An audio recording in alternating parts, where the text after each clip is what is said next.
Good morning, everyone. I'm Sabah Suhail, and I'm a research fellow at Queen's University, Belfast. Today, I will discuss the security challenges of digital twins, specifically highlighting some of the potential abuse cases and the countermeasures to mitigate the risk posed by malicious digital twins. So, according to the UK's NPSA, the following critical national infrastructures, as we know, they're essential for national security, economy, and public well being. And so far, across various academic, industry, and forum based platforms, especially the Gemini Call by Digital Twin Hub, we have observed the applications of digital twin driven solutions for many of these sectors. And we have analyzed how digital twins can support risk assessment, prediction, real-time monitoring, optimization in order to enhance the decision making for all of those critical infrastructures. However, in today's discussion, I will be focusing on some of the abuse cases and the security risk associated with digital twins. So the first one is the garbage in, garbage out problem. And before explaining this problem, I would like to mention that as we are aware that in case of digital twins, there are two key effects. The first one is digital twins, they mostly serve as a central hub or a central component for acquiring and disseminating data from various sources, which includes physical assets, knowledge bases, digital twin instances, digital thread, which basically connect multiple digital twin instances and the life cycle phases, and so on. Second, digital twins evolve throughout their life cycle phases, specifically from their design phase to their operation phase, and ultimately to the end of life, relying on these acquired data to enhance their capabilities and optimize the performance of the underlying physical system services. So given these circumstances, we can say that data integrity is one of the major risks to digital twins, as they depend heavily on accurate inputs to function effectively.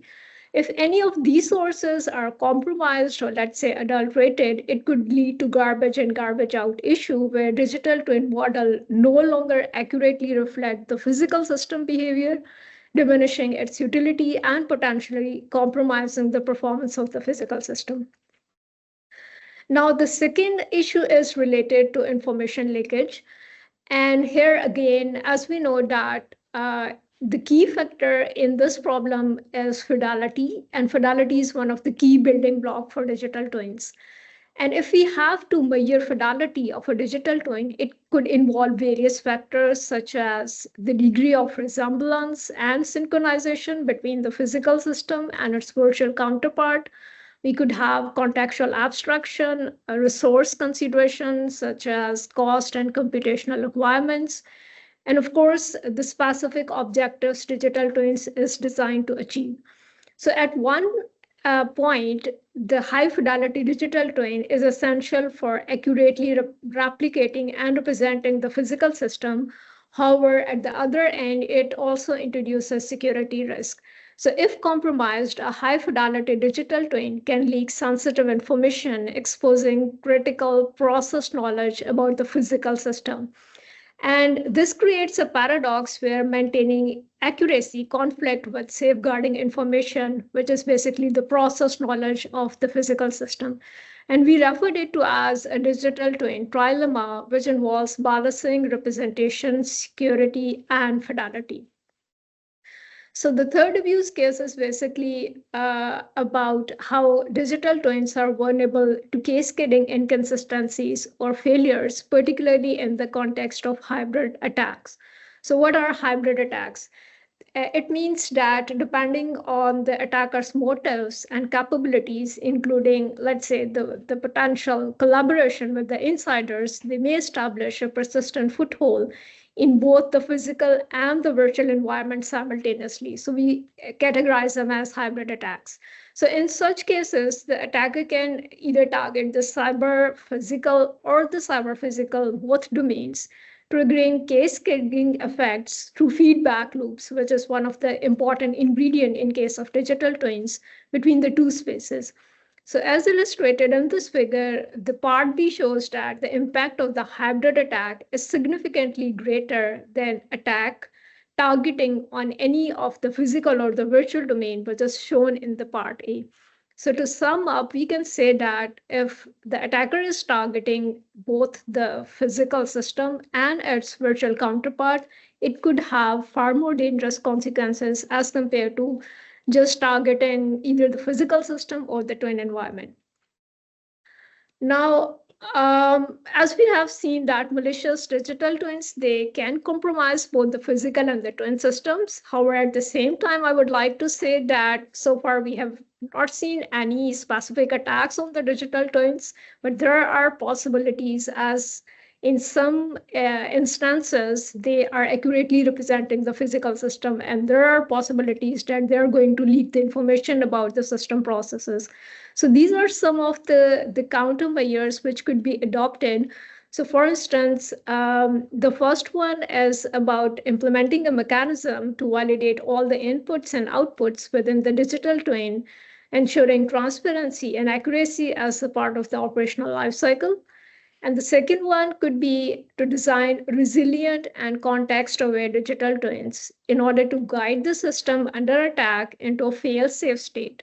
So with this fault-tolerant support, digital twins are able to localize the compromised component and allow the physical system to fail over to a replica or a default state, enabling the restoration of the system state, for instance, through the digital twin versioning.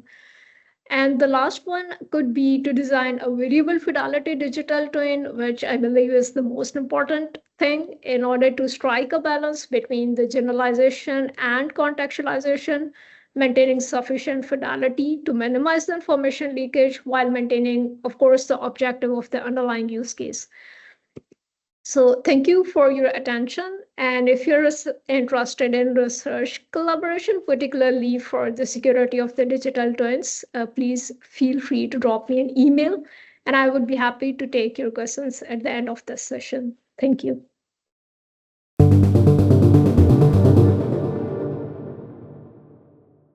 So Sabah, our first question is, are you working with any innovators at the moment to apply your research to active digital twins?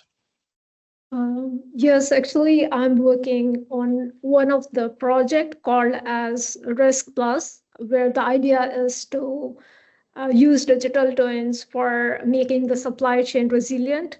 And in this work, I am responsible for working on both parts, like the threat modeling or the security of the cyber physical systems, and as well as the digital twins. So question back to yourself, Sabah, as your concerns on security, isn't this a validation of using a relational type database system, the database, auditability, security, the support for stopping SQL injection attacks, etc., and the embedded AI intelligence for watching and monitoring attacking patterns? Yes, I do agree with you as long as the input data source is from, let's say, this database. But as I mentioned, there could be multiple input data sources to the digital twins so that they can make the decision properly. So this could be one of the factors, but of course, there are various other input data sources to the digital twins, and we have to take care of the security of those input sources as well.